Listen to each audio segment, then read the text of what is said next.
adesso in compagnia della professoressa Renata Cibin, delegata alla cultura del Comune di Milano, nonché ideatrice della mostra Esodi. Allora, io vorrei iniziare questa intervista leggendo un passo di Seneca ad Elviam Matrem.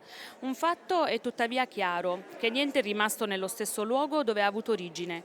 Incessante è il peregrinare del genere umano.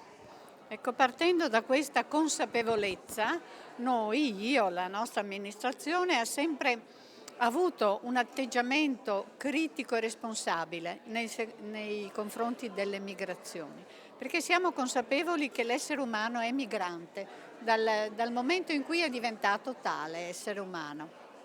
Allora abbiamo voluto mettere questa citazione di Seneca che egli stesso ha patito la relegazione e l'esilio e perciò ne parla con cognizione di causa. E abbiamo voluto intitolare questa mostra Esodi perché conoscevamo l'opera del decano fra i tre artisti, cioè Cesco Magnolato, che da sempre dedica larga parte della sua produzione pittorica e anche incisoria al tema della fuga, dell'abbandono, dell'essere costretti ad andarsene. All'inizio erano i contadini che lasciavano i campi, questa è stata la sua prima testimonianza.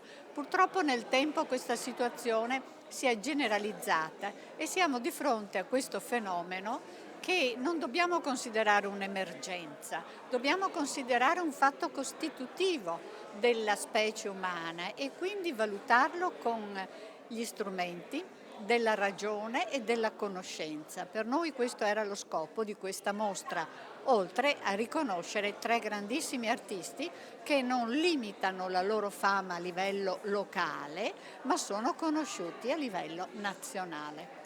Infatti, ma il Comune di Milano non è nuovo a questo tipo di mostre, infatti già nel 2018 c'è stata una mostra intitolata Mediterraneo Migrante. Certo, questa l'abbiamo fatta in collaborazione col Villaggio Globale, che è quell'associazione che regge lo SPRAR, cioè i centri per rifugiati richiedenti asilo. E anche in quel caso il tono era puntato sul fatto di dover scappare e attraversare il mare. Il Mediterraneo nell'antichità era mare nostrum, cioè ci univa. Adesso è diventato un mare che divide, purtroppo. A proposito di questo mi piace quello che appunto è stato scritto e mi ha molto colpito quando avete scritto tu insieme anche alla sindaca e soprattutto nella battaglia delle cifre si perde di vista che stiamo parlando di persone, uomini, donne, bambine e bambini, molti dei quali giacciono in fondo al mare. Purtroppo è così non sempre, come nel caso di quella prima grande catastrofe del 2013 che è stata ricordata il 3 ottobre a Lampedusa, non sempre le nostre menti sono capaci di ricordare il sacrificio di vite umane e di vite innocenti, quelle dei bambini e delle bambine, che questo fatto comporta. È verissimo, e anche quanto noi siamo fortunati ad essere nati da un altro punto di vista, dove non ci manca niente. Certo, lo dicevo sempre ai miei alunni, bastava essere negli anni 90 nati al di là dell'Adriatico e voi sareste caduti in piena guerra della ex Jugoslavia, con gli eccidi che ci sono stati.